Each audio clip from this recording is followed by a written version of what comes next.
see if this is weird. What up? It's another Saturday. I don't know what I want to say, but I know I gotta come out on Saturday and say something. Because on Saturdays, I usually don't work for a team or a boss. So I can pretend to be an independent thinker, right? During the week, you gotta join a good team. Be humble enough to be a part of the team without being like, look at me, look at me. And my social media actually is not for that goal. If I was out here chasing likes and your approval, I would have probably still stayed with my baby mama and let her keep walking all over me. And her friends, right? Her friends are the geniuses that separated us, and now I have worries that she's out in the dark somewhere prostituting like the rest of them. That's what I feel like dating is, you know. It's like, I'll sleep with you in exchange for food. I'll sleep with you if you buy me gifts. Oh, I'm behind on my rent, so just give me money and then I'll talk to you a little bit. And then it goes to their head, but then I don't know, kind of weird, right? So I think now that I'm like 35, it's easier to just pursue a peace of mind. Because I know we all are kind of trying to get rich, right? Some of us go about it completely the wrong way, simply because what we're doing is not sustainable, right? So if I'm over here, I'm not even going to give you an example. So if I make a lot of money for 2 days, but I spend 15 years behind bars, then the average, let's say I made $1 million,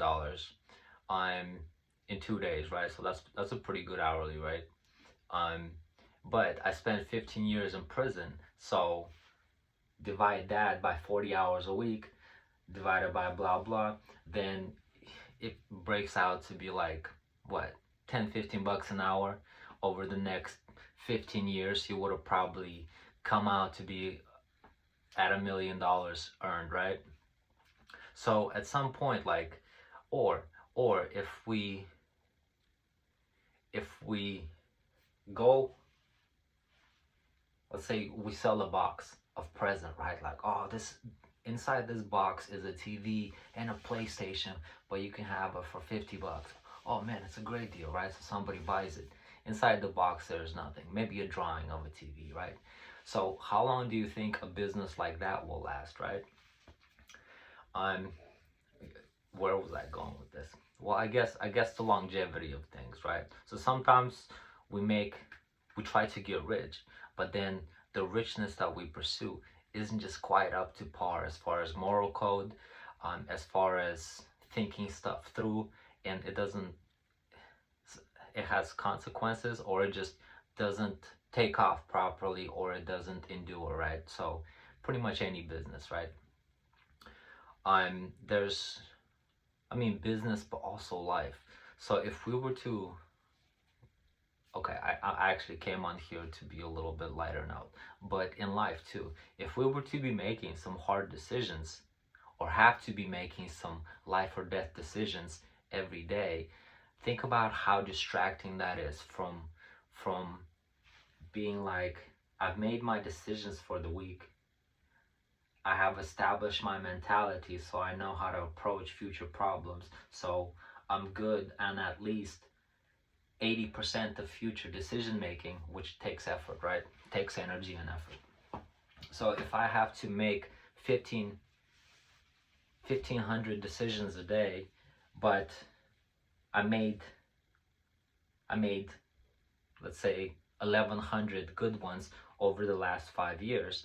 So I have documented a list of good decisions, so that the next time I'm encountering choices, I'm like, okay, automatically this one. Am I a smoker, not smoker? Boom. Am I a drinker, not drinker? Boom.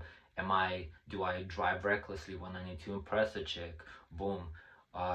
Wait, no. I'm too old for that now. Okay, boom. No. Do I show up to work at fucking the time I'm supposed to. Sometimes, you know, but yeah, I have to. Okay, better decisions. Boom. So we just go through life making choices, right? But sometimes having made 300 choices today, the next set of 5 challenges, and I'm hungry and I'm emotionally tired. Okay, well, I usually don't make this choice, but I'm going to reach in the drawer and grab this extra money because nobody's looking. Boom, I'm exhausted, I'm broke. Okay, no consequences. Ooh, okay, maybe I'll be able to rob this old lady, do some shit over here, speed on the way home, and then make it blah blah blah and enjoy what I've stolen. Okay, boom, bad choice number 10. And then at some point, like maybe those moral those lapses in judgment, right? Because sometimes we do bad shit, and in retrospect we're like, oh, we can't do that. But sometimes because we are tired of making all these decisions, we go for what's easier, right? I'm emotionally exhausted. I have some pent up trauma. I have some of this and this and this, and then I'm going to go the easier route. Where was I going with this? Anyways, so what I usually talk about is trying to get ahead in life or trying to be a work harder type of dude. It's a Saturday. I played yesterday. I finally got a cool job. Yay. So the trick to getting a job is sometimes you just have to look around, pick up the phone, and be like, hey, do you guys need a technician? No, we're okay. Okay, boom, okay. Let's see. Okay, 4.9 star rated shop. Looks like they do cool cars. Call them up. Hey, do you guys need a painter or a technician? No, but if you don't suck, you can probably send your resume and we'll be able to take a look. Okay, no problem. Do I suck or not? Oh, okay. Maybe not for that shop. Okay. Boom, boom, boom, right? So sometimes I think sometimes we are a little bit too hesitant, and I'm super guilty of this too, because I've sent out maybe like what, 5, 10 Indeed resumes out, and it just takes so long. Like somehow they need to process it for 7 days, and then they need to interview you 3 weeks later, and then somehow they'll call you a little bit later, right? Or they just don't call you, and then you're here unemployed for like 2 months. Well, I'm my favorite move, and this is how I usually get the cooler jobs, is I do a Google search of like people that do what I do, and then I call them up. Do you guys need help? You know, can I join the team? Do you guys need help? So anyways, on that note, right? So before I started the work, I was up to a lot of stuff. I wrote a couple books. I was trying little content creation stuff, and it it turns out that my resume is pretty extensive, so I can almost always get a job in the auto body world. Um, and I enjoy what I do, so I keep gravitating towards this craftsmanship stuff because I just like building stuff, right? Anything with a welder and metal sounds kind of fun, actually. And then if we can cover it up with a pretty color, my goodness, it looks good. So at this point, I'm trying to get creative with how I can take $100 frame that I have and turn it into maybe, yeah, maybe something that I can sell in the future, but a little toy that I can enjoy for myself. It can look however it wants, right? What is the purpose of the toy? Do I want it to look good, or do I need it to be able to have fun? Well, my little motorcycle, I'm I want to be able to have fun. But then now that I welded it up today, I sat on it, it looks kind of cool. There's a new engine on it, and I was like, I didn't know that I purchased this much of value for 150 bucks 6 months ago, right? So now that I put together this little bike, it's actually looking like maybe a $500 thing that I can sell it for, or it could be a valuable toy that I can not only enjoy, but I can show off and get other people to be talking about my work, right? And as a social media person, I guess, that's the necessity. It's it's pretty redundant. Be like, oh, look at me, I sell services, I talk about this and that, here's my opinions. But sometimes it's our job.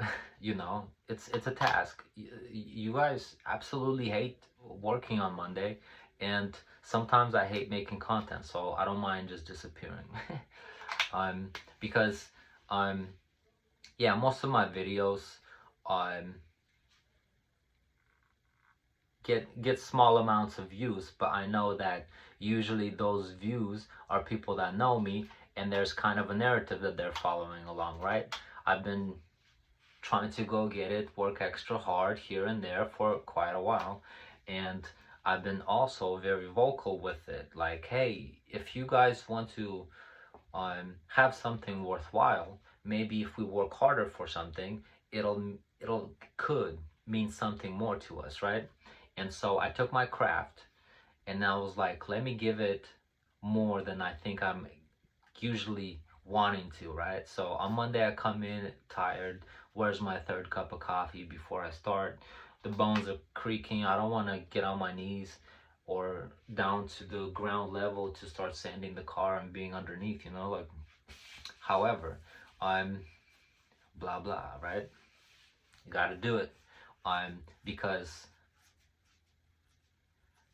I don't know, that's kind of been my thing. I'm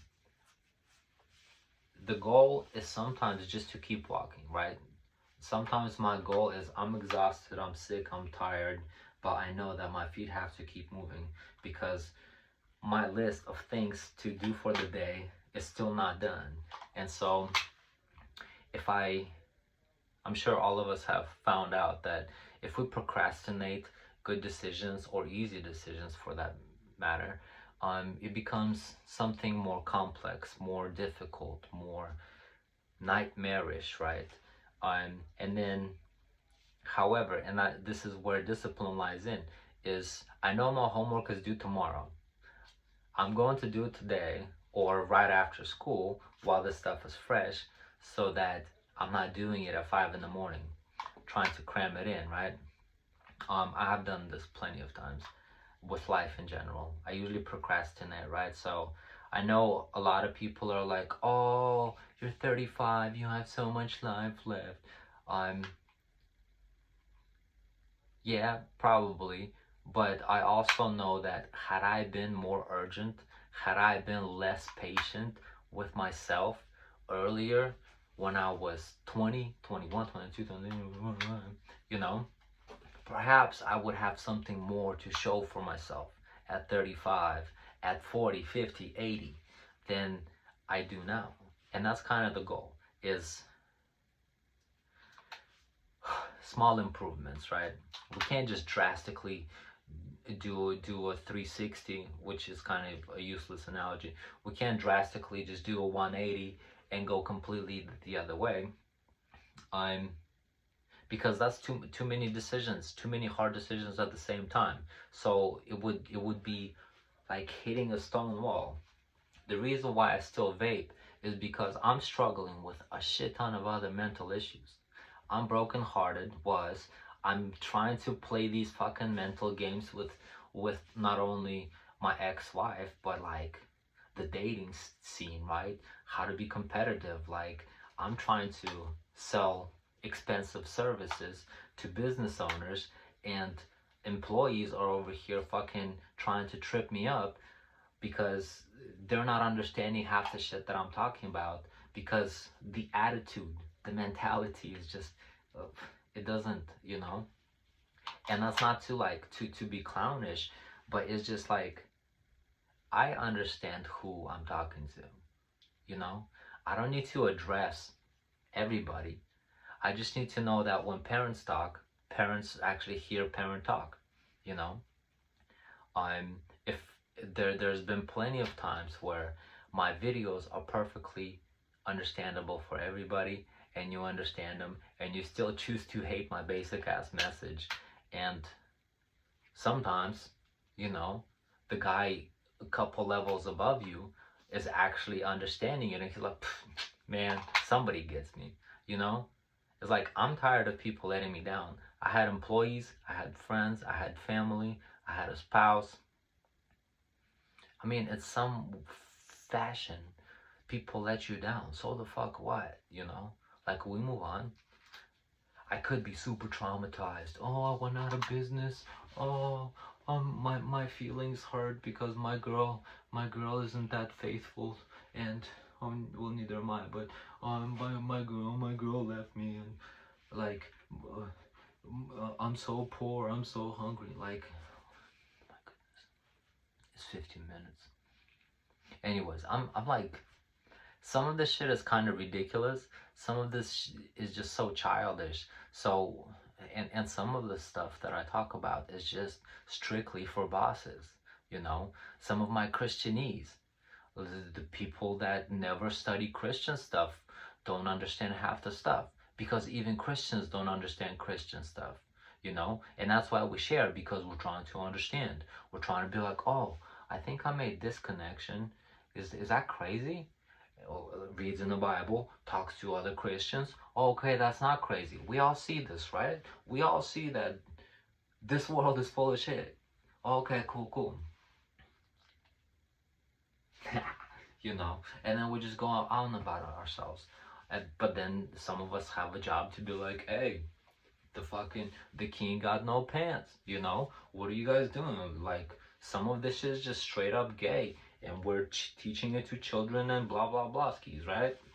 So I feel like 2025 has made a great shift in society, the progress, the fact that some of the perversion has left schools, and some of the cannibalistic behavior has been spotlit or put a spotlight on it. You know, some of this crooked ways of they call it the Jezebel spirit, but it's just a dumb bitch spirit, right? Oh, nobody can tell me anything, nobody can hold me accountable, but I suck everybody's dick, and boy, you should treat me like a princess because everybody wants me. That's so disgusting. You know, I think that's why I kind of left my wife, but I've been hesitant about dating, is because, like, I mean, I'm white, right? So they're like, oh, you gotta pay me to take me out. Not all of them, not all of them. I've met some amazing, beautiful women, and they're cool as fuck. And I'm not really bitter at the good women. What I'm dressing usually is my bitterness about these salty, ugly girls who have nasty spirits, and they just try to destroy us men. And my burden was, in 2024, I was like, why is every fucking man being heartbroken right now, right? And there was what, 900,000, like borderline million divorces initiated by women last year alone. You know, so it was a trend. Boom, a wave. The whole wave came out, and so guys were getting heartbroken. And so I looked around. I was like, my goodness, all I see is sad content about the girl cheating on him and heartbreak. And so I look at my girl. I was like, hey, you got some attitude about this? She's like, no, social media doesn't raise me. And I was like, okay, cool. A couple days later, I was like, I think we have a problem. You're raised by social media. But low key, God woke me up many times. He said, hey, she betrayed you, my guy. She's not with you. And it was a hard truth. That was heartbreaking, because I told her, I was like, hey, God told me that you're not with me anymore. Every time I mention anything about God, she cringes and just kind of runs off and becomes in a bad mood. And I was like, oh, I just told you that you were my blessing. Like, you gave me a family, we have a house, and I'm very thankful. And that everything that just made her twitch, right? And I was like, oh, you got some secrets. You got some secret animosity against me, okay? And so I searched that, right? I was like, why are you so disrespectful towards me, my ex-wife? Anyways, a year later, here I am still talking about it, because it looks like it's an ongoing thing for us men. And us men cannot lose our minds. We got work to do.